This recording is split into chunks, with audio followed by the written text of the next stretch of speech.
I can't win, dude. Okay, so I'm trying to do this. Um, so I'm gonna do a video because I've tried to type it out, and I've already tried to do a video and it got interrupted. So see if I can do this quickly. Um, it's been 7 days since we've been out of the hospital, which is the longest that we've been home in a long time. Um, he did some labs last week before going to the oncologist. He was supposed to go back to he was going to go to the nephrologist on Tuesday, but they didn't order the labs that he needed to order. And anyway, so some of the labs that were the oncologist labs that she looks at pre chemo. And so one of the things that's in there is bilirubin.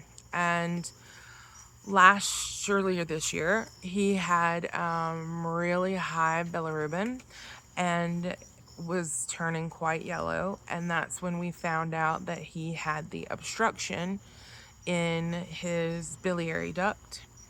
And they went in and put a stent. 3 months later, they went in and changed that out from a plastic stent to a metal stent. The metal stents are supposed to be able to last longer, but the stents are just high risk for infection. That's possibly how he has the liver infection that he has now, from, fluids backflowing into a place where they shouldn't have been.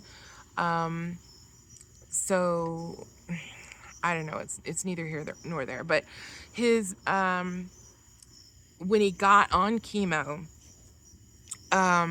once we were able to get him on chemo, he had to be on, after they put the stent in, his bilirubin started coming down, but it wasn't low enough for her to do the chemo that she wanted to do. So she had to do what's something called Folfox, which is the ox is oxaliplatin, and it is a platinum-based cancer chemo drug. One of the big things to know about it is that it builds up in your body. So at a certain point, you will hit a toxicity with it to where you just,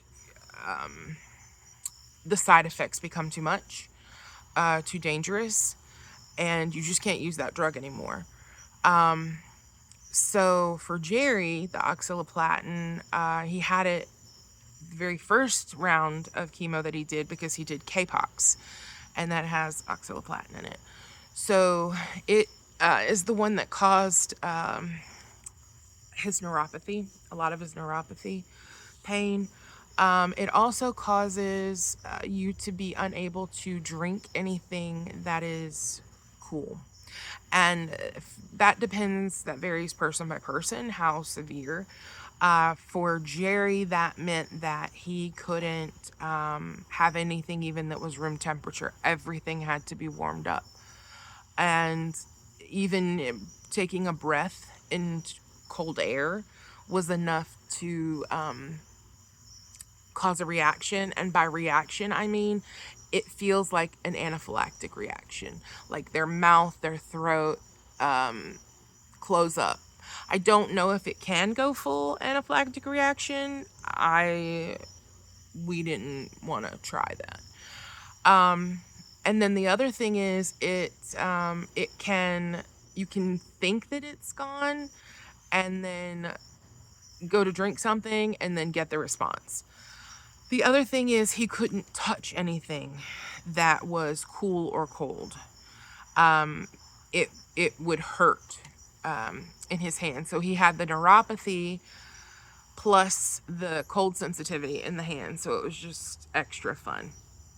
So anyway, so this year he did he started with the Folfox. He had, I can't remember how many rounds of it he did, was responding well to it, because he had to have his bilirubin, she could give the Folfox with his bilirubin high.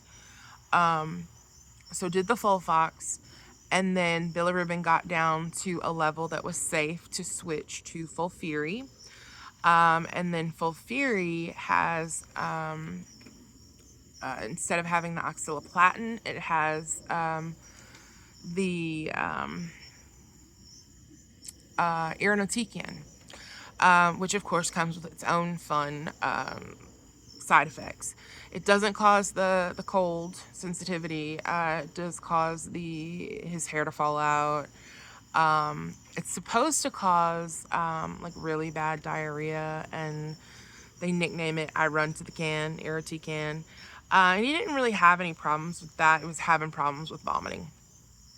But we'd come up with some things to try to do, and they seemed to be working.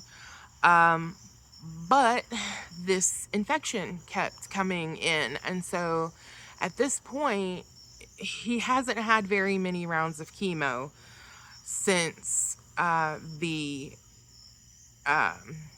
since we first found out that there was a met in the liver.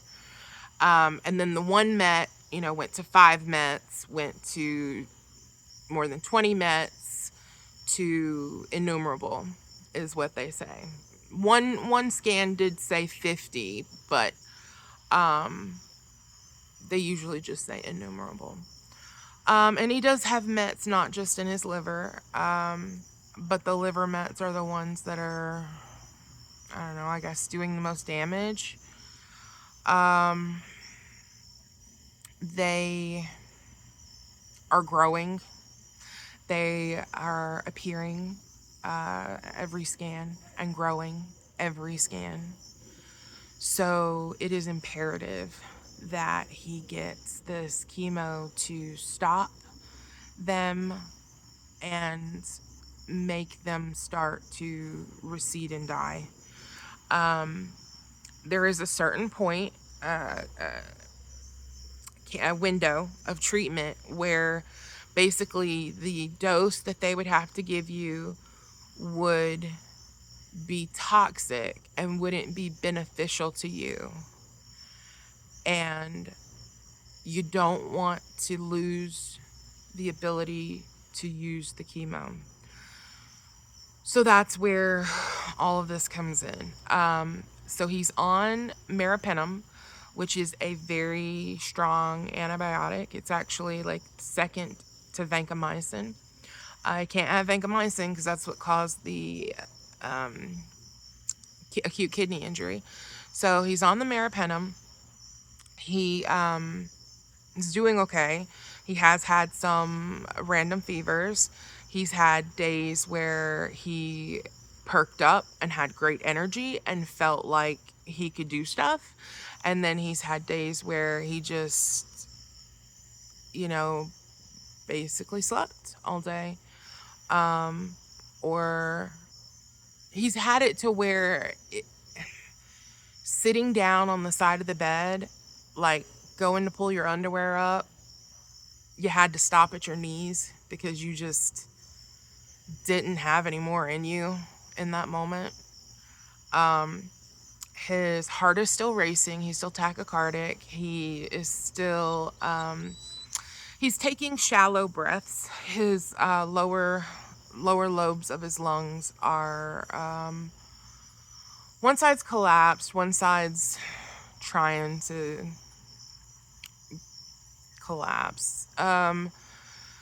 If he takes deep breaths and he works on it, then it does sound better almost immediately. It's just getting that done. Just doing something that's hard and hurts. It hurts to do it. And so it's just that thing. Hurts to do it, but you got to do it. He's also been having back pain. Don't know what that's from. His kidney labs have looked good. So not sure. Initially we thought maybe it was from sleeping on the hospital beds. He's been at home, and so it's not that. Could it still be his kidneys? Sure. I mean, who knows? Could it be referred liver pain or referred pain from his mets to his back? Yes, it could be.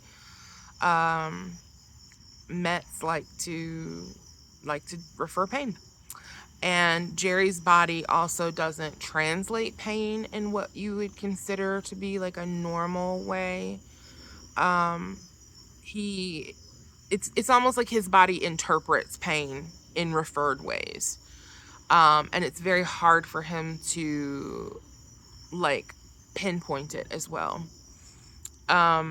Okay, so back to where we are. So we had labs done on Wednesday. His bilirubin is high.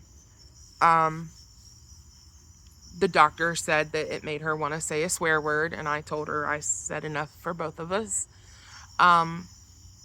So the bilirubin has not been high since May. Since they got the stent in, his bilirubin has been great. So to see the bilirubin go up isn't a good sign. We are hoping that maybe the stent just needs to be replaced. That's not ideal. I mean, it's still them going in and doing a very detailed procedure, and then, you know, you restenting the same lumen. You have friable tissue issues, you know, damaging the tissue, and you know, there's just there's potential complications with everything. With that said, he does well with procedures. Like, he does well. He does well with anesthesia. He does well for the most part with pain coming out of procedures. There have been a couple that have really sent him for a loop. But procedures that most people would not wake up and, you know, be trucking, he's like, I'm all right. It's fine. So the deal is, we went to have the scan this morning, and the scan is going to see if there is a blockage in that biliary duct, or if the stent isn't in place. It's basically to assess the stent and whether or not they need to go in and do something with the stent. Now, here's the catch on that.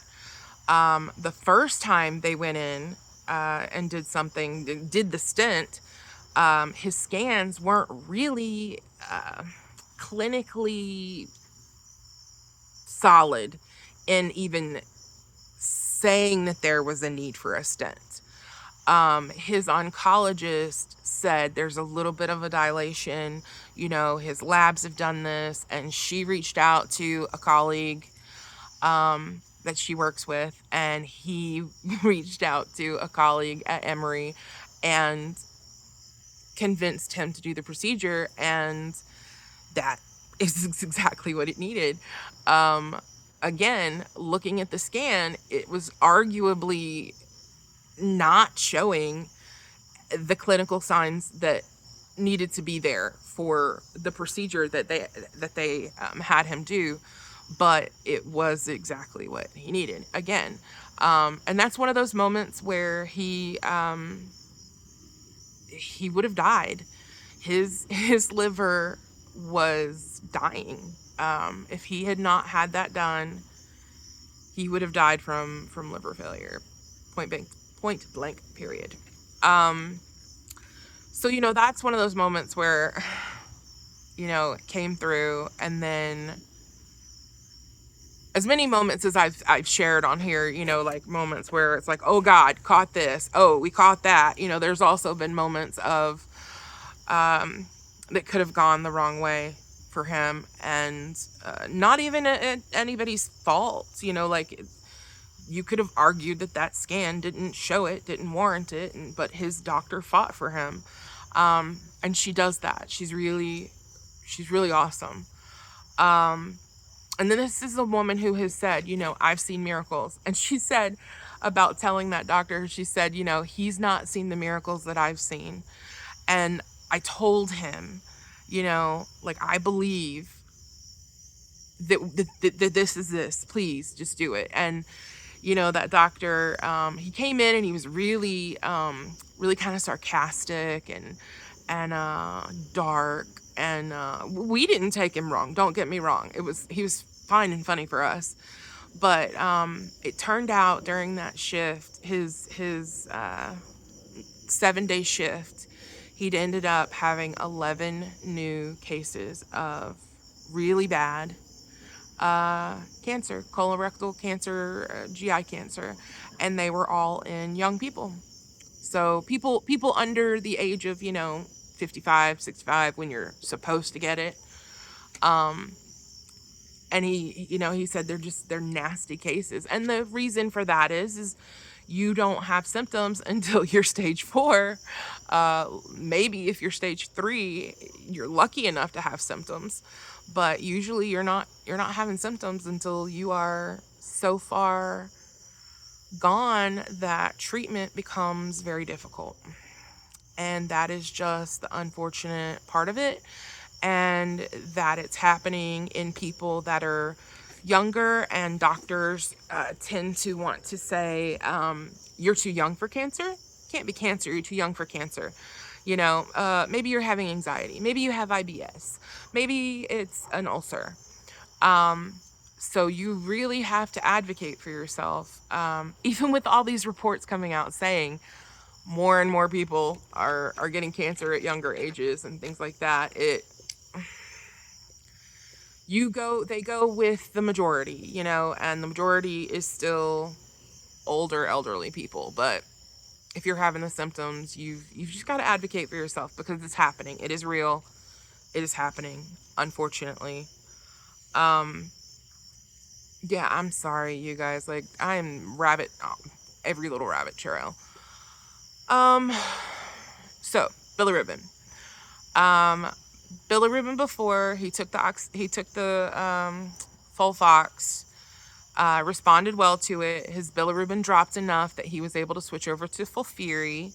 Folfiri is the one that it's not as strong, it's not as harsh.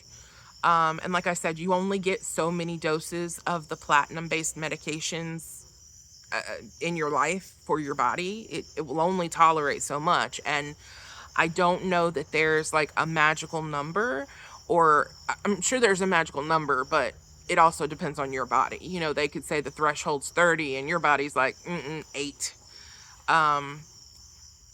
So that happens. And then, so he did Folfiri. He really hasn't had very many rounds of the Folfiri, maybe 4. But that's because every time he would get a dose of the a dose of the chemo, his, that underlying infection, his immune system would tank, and then he'd start getting fevers, and then we would start going to the hospital. And so that's a whole other story about how that just kept getting missed. Anyway, the deal is now that he's on the Meropenum. She's going to do 3 weeks straight of Meropenum. And then as long as his numbers are within range, she's going to give him chemo. Now, whether that she's able to give him Folfox or Folfiri, we're going to give him something, and he's still going to be on the Meropenum. Is this dangerous? Yes. If she has to give him Folfox, it is harder on the body. It is, it hits the immune system harder. Being on antibiotics like that, he's been on antibiotics now, I'll say on and off, but mostly on since May. And I mean like IV antibiotics, not like just popping some amoxicillin. So, his own immune system is already, not great, because antibiotics kill the good and the bad. It affects your immune system both ways. So we just have to, right now, the deal is that he's getting a bit yellow, which worries me, because his bilirubin was not that high when he had it drawn on Thursday. So I'm going to take him tomorrow, Monday, and ask them to do his liver labs and the bilirubin, just to see, because the scan isn't going to get read until maybe Tuesday, and his oncologist is only in the office Wednesday. She does go on call Thursday, so if we're in the hospital, she would be on call with us, I guess. But basically what I'm saying is, if his bilirubin has jumped up really high, if he starts getting yellow faster, his temp has actually started going down, which can be a sepsis symptom too. Could be high, could be low. I'm going to check his blood pressure, make sure it's not too low. And so as long as we can stay home, we're going to stay home. And we're just going to try to monitor, what we can monitor, get a check on that bilirubin. If the bilirubin has spiked up really high, then I will just call her office and probably just go to the hospital, and under the assumption that it's probably the biliary stent. Again, if it's not the biliary stent that's caused the bilirubin to go up, then that means it's tumor load. And the only thing that can fix that is killing the tumors. And the only thing that can do that is chemo. So at that point, it means we have to get him if his liver starts going really crazy, that's really bad, because he can't get chemo until the 2nd of October. So we need him to be as healthy as possible. If they go in and do the liver stent, that does not slow down getting his chemo. They would still do it. So yeah, so that's where we are. We went out and did life things today. Went and saw went to Japan Fest and saw some cool people, demonstrating the stuff that they work on. It's kind of neat. Didn't get to eat any Japanese food because the lines were ridiculous. So we had Proof of the Pudding catering, which was absolute trash. Like, enough to send them a message, because it was way too expensive for not good food. Like, TV dinner would have been better. Yeah, so I think that's it. We gonna try to stay home as long as we can and get stuff done at home that we need to get done, because that's a very long list. And Tristan has school tomorrow, and gotta get a battery in his car, and so that we both have vehicles that are reliable, especially if we have to go north and he's going south. So that's the update.